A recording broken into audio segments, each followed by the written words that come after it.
बहुत से लोग अपना खुद का बिजनेस करना चाहते हैं और करोड़ों कमाना चाहते हैं, बट दिक्कत यह है कि उन लोगों की भैंस पैदा होने से पहले ही मर जाती है। अब आप सोच रहे होंगे कि ये बिजनेस शुरू करने का और भैंस का क्या कनेक्शन है। तो उसके लिए आपको ये इंटरेस्टिंग स्टोरी को जानना होगा। तो ये कहानी है दो दोस्तों की, राम और मोहन की। ये दोनों डिसाइड करते हैं कि हम मिलके एक बिजनेस शुरू करेंगे। हम एक एक भैंस खरीदेंगे और उसका दूध निकालेंगे, दूध से दही बनाएंगे, पनीर बनाएंगे और उसे बेचेंगे और अमीर बनेंगे। अब दोनों डिसाइड करते हैं कि अगले दिन सुबह 10 बजे हम चौराहे पर मिलेंगे और भैंस खरीदने के लिए जाएंगे। अब अगले दिन राम तो चौराहे पर पहुंच जाता है पर मोहन नहीं आता। अब राम 2-3 घंटे तक मोहन का वेट करता है, बट फिर वो सोचता है कि शायद मोहन को बिजनेस में कोई इंटरेस्ट नहीं है। तो राम अकेला भैंस खरीदने के लिए निकल जाता है और भैंस खरीद के ले आता है और उसकी खूब सेवा करता है, उसका दूध निकालता है और उससे मिल्क प्रोडक्ट्स बनाकर उन्हें बेचना शुरू कर देता है। और उससे जो भी उसकी कमाई होती थी उन पैसों को वो वापस री इन्वेस्ट कर देता था। और देखते ही देखते राम के पास 15 से 20 भैंसें हो जाती हैं। पर राम रुकता नहीं है, वो गांव से शहर पहुंचता है और अलग अलग राज्य में अपना बिजनेस फैलाता है। उसके दूध और मिल्क प्रोडक्ट्स का बिजनेस पूरे देश में चलने लग जाता है और इस तरह राम खूब अमीर बन जाता है। और एक दिन उसे अपने गांव की याद आती है तो वो अपनी आलीशान गाड़ी से गांव की तरफ निकल जाता है। और गांव में जैसे ही वो पहुंचता है तो उसकी गाड़ी खराब हो जाती है। तो वो किसी से मदद के लिए उतरता है तो उसे एक पेड़ के पास एक आदमी दिखता है। राम गाड़ी से उतरता है, उस आदमी के पास जाता है तो वो देखता है कि ये तो उसका दोस्त मोहन है और वो बड़ी बुरी हालत में होता है। तो राम मोहन से पूछता है कि ये क्या हालत बना रखी है तूने। मोहन राम को सूट बूट में देखकर पहचानता ही नहीं है। फिर राम मोहन को बोलता है कि मैं तेरे बचपन का दोस्त राम। तब मोहन उसे पहचानता है तो राम मोहन को बोलता है कि तू उस दिन चौराहे पर भैंस खरीदने के लिए क्यों नहीं आया। अगर तू आता तो अपन दोनों दोस्त मिलकर बिजनेस करते और तू भी मेरी तरह अमीर बन जाता। तब मोहन राम को बोलता है कि जिस दिन हमने डिसाइड किया था कि हम भैंस खरीदेंगे उस दिन मैं शाम को अपने घर गया और अपनी पत्नी को ये सारी चीजें बताई कि हम इस तरह अपना बिजनेस शुरू करने वाले हैं। तो मेरी पत्नी ने मुझसे बोला अगर तुम भैंस खरीदोगे और भैंस को कोई बीमारी हो गई तो और भैंस मर गई तो फिर क्या होगा। अब ये सुनकर राम हंसने लग गया कि तेरी भैंस तो पैदा होने से ही पहले मर गई। और दोस्तों मैक्सिमम लोगों के साथ यही होता है, वो लोग बिजनेस शुरू करने का, पैसा कमाने का तो सोचते हैं, बट कुछ भी शुरू करने से पहले उनके अंदर दुनिया भर की नेगेटिविटी आ जाती है और वो भला बुरा सोचने लग जाते हैं, जिसके कारण वो कभी भी बिजनेस शुरू ही नहीं कर पाते। इंडिया में 93% ऐसे लोग हैं जो बिजनेस करना चाहते हैं और रिच और फाइनेंशियली फ्री बनना चाहते हैं। सभी को अपना पहला 1 करोड़ जल्द से जल्द कमाना है। पर इन 93% लोगों में से सिर्फ 11% ही ऐसे लोग हैं जो एक्चुअल में कोई बिजनेस शुरू करते हैं और सक्सेसफुल बन पाते हैं। इसका सबसे बड़ा रीजन ये है कि इंडिया में सभी को करोड़पति तो बनना है, करोड़ों कमाना है, पर करोड़ों कमाने के लिए कोई बिजनेस को शुरू करना लोगों को ठीक से आता ही नहीं है। तो आखिर इसे क्या करें कि हम भी इंडिया के टॉप 1% लोगों की कैटेगरी में आ सकें, ये सब मैं आपको इस वीडियो के जरिए बताने वाला हूँ, जिसमें मैं आपको रे डेनियल के द्वारा लिखी गई बुक 12 मंथ्स टू $1 मिलियन के जरिए 3 ऐसे स्टेजेस को एक्सप्लेन करने वाला हूँ, जिसको जानने के बाद आप अपने बिजनेस से $1 मिलियन या इंडियन भाषा में कहें 1 करोड़ रुपए सिर्फ 12 महीने के अंदर अंदर अचीव कर सकते हैं। तो चलिए शुरू करते हैं। तो दोस्तों इस बुक में ऑथर ने हमें 12 महीनों के अंदर 1 करोड़ कमाने का स्टेप बाय स्टेप प्रोसेस बताया है, जिसे उन्होंने 3 स्टेजेस में डिवाइड किया है। पहली स्टेज है हसल स्टेज, जो पहले 1 से 4 महीने में हमें फॉलो करनी है। दूसरी है ग्रोथ स्टेज, जो 5 से 9 महीने की होती है। और तीसरी है गोल्ड स्टेज, जो 10 से 12वें महीने की होती है। तो आइए एक एक करके इन तीनों स्टेजेस को डिटेल में समझते हैं। Stage number 1, the hustle stage. तो ये स्टेज शुरुआत से लेकर 4 महीने तक की होती है। हसल स्टेज में सबसे पहले आपको डिसाइड करना है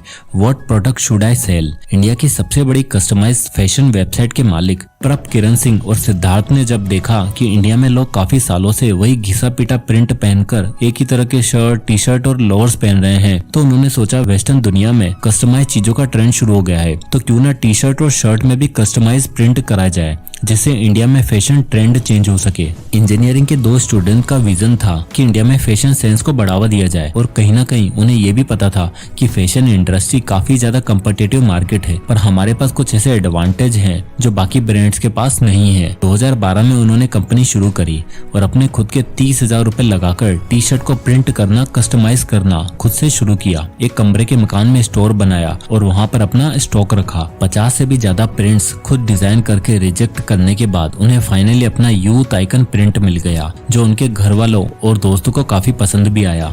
पर अब सबसे बड़ी मुसीबत ये थी कि प्रोडक्ट को बेचे कैसे। And how to get your first customer. तो प्रोडक्ट डिजाइन करने के बाद उनके सामने वही चैलेंज आया जो हर बिजनेसमैन के सामने आता है, जो कि था कि how to get first customer. इसके लिए प्रभ किरण और सिद्धार्थ ने अपना प्रोडक्ट एग्जीबिशंस में कॉलेज फेस्ट के दौरान अपने प्रोडक्ट को सेल करना शुरू किया। दोनों ने खुद से ही सारी मैन्युफैक्चरिंग और सेलिंग करी, पर यह इनफ नहीं था। इसलिए फाइनली उन्होंने अपनी कंपनी की वेबसाइट लॉन्च करी bewkoof.com। इस नाम को रखने का रीजन ये था कि जब भी कहीं किसी प्लेटफॉर्म पर आप ये नाम पढ़ोगे तो आपको क्यूरियोसिटी जरूर होगी कि आखिर ये बेवकूफ क्या है। और जैसे ही कस्टमर्स वेबसाइट ओपन करते हैं उन्हें अमेजिंग प्रोडक्ट्स दिखते जिन पर एवेंजर्स के, यूट्यूबर्स के लोगो लगे होते थे, और सबसे बड़ी चीज बाकी ब्रांड से आधे दाम पर। और ये उनकी टेक्निक काम कर गई और आज की डेट में bewkoof.com 10 मिलियन कस्टमर बेस के साथ 300 करोड़ की कंपनी बन चुकी है। तो अपने स्टार्टिंग हसल की बदौलत वो इतना बड़ा बिजनेस बिल्ड कर पाए, और ये होती है किसी भी बिजनेस को शुरू करने की सबसे पहली स्टेज।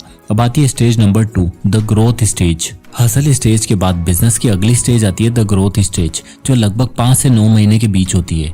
इस स्टेज में हम ये देखते हैं कि हमें अपना बिजनेस को कैसे बड़ा बनाना है, इसके लिए हमें कितनी फंडिंग और कितनी सेल्स पर डे अचीव करनी होगी। ऑथर रयान अपनी इस बुक में लिखते हैं, हसल स्टेज के बाद आपको नेक्स्ट टारगेट जो अचीव करना है वो है 25 सेल्स पर डे का, यानी कि आपको एक दिन में 25 सेल्स करनी है। ग्रोथ स्टेज में आकर हर बिजनेसमैन और बिजनेस वुमेन को ये सोचना है कि वो अपना बिजनेस स्केल अप कैसे करे और रेवेन्यू को इंक्रीज कैसे करे। इस ग्रोथ स्टेज में हर एंटरप्रेन्योर को टीम बनानी होती है, तगड़े सिस्टम, प्रोसेस और सॉफ्टवेयर को डेवलप करना होता है जिससे फ्यूचर में कभी कोई प्रॉब्लम ना आ सके। और सबसे बड़ी चीज मार्केटिंग और नेटवर्किंग के जरिए सेल्स को इंक्रीज कैसे करना होता है, जिससे कि डेली 25 सेल्स का जो टारगेट है वो अचीव हो सके। इसके लिए ऑथर रायन अपने दोस्त मार्कस की स्टोरी को शेयर करते हैं। मार्कस एक तगड़े हसलर थे जिन्होंने कई मल्टीपल्स वेंचर शुरू किए। उनकी जो फर्स्ट वेंचर था टॉयज और हैंगओवर सप्लीमेंट्स का, वो बुरी तरह फेल हुआ। ऐसा इसलिए क्योंकि उन्हें उस समय इतनी नॉलेज नहीं थी, और अपनी इसी फेलियर से उन्होंने 3 सबसे इंपॉर्टेंट चीजें सीखी। Number 1, how to create a impactful product. Number 2, how to sell it properly. And number 3, how to market it properly.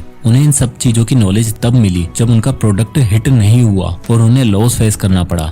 और जब उन्होंने लॉस फेस किया तो वो निकल पड़े नॉलेज एक्वायर करने में। इसके लिए वो अलग अलग एंटरप्रेन्योर से मिले, और अपनी इसी नेटवर्किंग के दौरान मार्कस की मुलाकात होती है वर्ल्ड के नंबर 1 पॉडकास्टर मिस्टर जो रोगन से। जो ने उन्हें अपने पॉडकास्ट पर बुलाया और उनसे पूछा कि आजकल आप कौन से बिजनेस में इन्वॉल्व हैं। तब मार्कस ने उन्हें बताया कि मैं आजकल ऐसे सप्लीमेंट पर काम कर रहा हूं जो आपके ब्रेन पावर, फोकस और मेंटल हेल्थ को इंक्रीज करता है। जो रोगन ने जब ये आइडिया सुना तो उन्हें काफी इंटरेस्टिंग लगा, और उन्होंने मार्कस को जल्द से जल्द प्रोडक्ट बनाने के लिए कहा। और जब मार्कस ने वो प्रोडक्ट बनाकर जो रोगन को टेस्ट करवाया तब उन्हें सच में वो सप्लीमेंट बहुत पसंद आया, और जो ने मार्कस के साथ 50% की पार्टनरशिप के साथ इस बिजनेस को शुरू किया। और जो रोगन एक ऐसा नाम है जिसके बारे में पूरी दुनिया जानती है और जिनके मिलियंस ऑफ फॉलोअर्स हैं। और जब अपने प्रोडक्ट्स में जो ने उस सप्लीमेंट को प्रमोट करना शुरू किया तब बिजनेस अपने आप ही ग्रो करने लगा। इसके बाद मार्कस ने एक और प्रोडक्ट शुरू किया, और ऐसे करते करते वो सीरीज ऑफ प्रोडक्ट बनाते गए, जिससे उनका 25 सेल्स पर डे का टारगेट सिर्फ कुछ ही महीनों के अंदर अंदर अचीव होने लगा। तो ग्रोथ स्टेज में आपको सीरीज ऑफ प्रोडक्ट रेडी करने हैं और मार्केटिंग और नेटवर्किंग के जरिए अपनी सेल्स इंक्रीज करने पर फोकस करना है। पर ध्यान रहे, इसमें आपका आइडिया और आपके प्रोडक्ट ट्राइड एंड टेस्टेड होने चाहिए, नहीं तो आपकी और जो आपका प्रोडक्ट सेल कर रहा है उसकी इमेज खराब हो सकती है। अब आती है stage number 3, the gold stage. Hustle stage और ग्रोथ स्टेज के बाद आती है द गोल्डन स्टेज, जो आती है 10वें से 12वें महीने के अंदर। यानी पहले 9 महीने के लिए सिर्फ हसल और ग्रोथ पर ध्यान देना है, और लास्ट के 3 महीनों में आप फाइनली वो अचीव कर पाओगे जो आपको इस 1 साल से चाहिए। गोल्ड स्टेज वो स्टेज है जिसमें एक एंटरप्रेन्योर को अपना सारा फोकस प्रोडक्ट डिजाइन और सेलिंग से हटाकर बिजनेस डेवलपमेंट और न्यू आइडियाज में शिफ्ट करना होता है। यानी most of the time branding, marketing और कस्टमर इंटरेक्शन में देना होता है। नए प्रोडक्ट्स के लॉन्च, उनकी टेस्टिंग, ब्रांड एंडोर्समेंट, इन सभी पर उसे ध्यान देना होता है। साथ ही साथ अपनी बिजनेस की website development, social media platform, Google ads, Facebook ads, Instagram marketing, इन सभी चीजों पर भी काम करना होता है। इससे होता यह है कि इस स्टेज में आने के बाद आप अपना मेन काम जो प्रोडक्ट मैन्युफैक्चर करना है उसे ऑटोमेट कर चुके होंगे, और आप as a owner of the business वो सब करोगे जिससे आपके बिजनेस को लोग जाने। और इंडिया में इसका सबसे अच्छा एग्जांपल है रितेश अग्रवाल, जिन्होंने ओयो होटल्स की ब्रांड शुरू की। उन्हें ये आइडिया तब आया था जब वो टाइट बजट के कारण किसी गंदे से होटल रूम में रुके थे।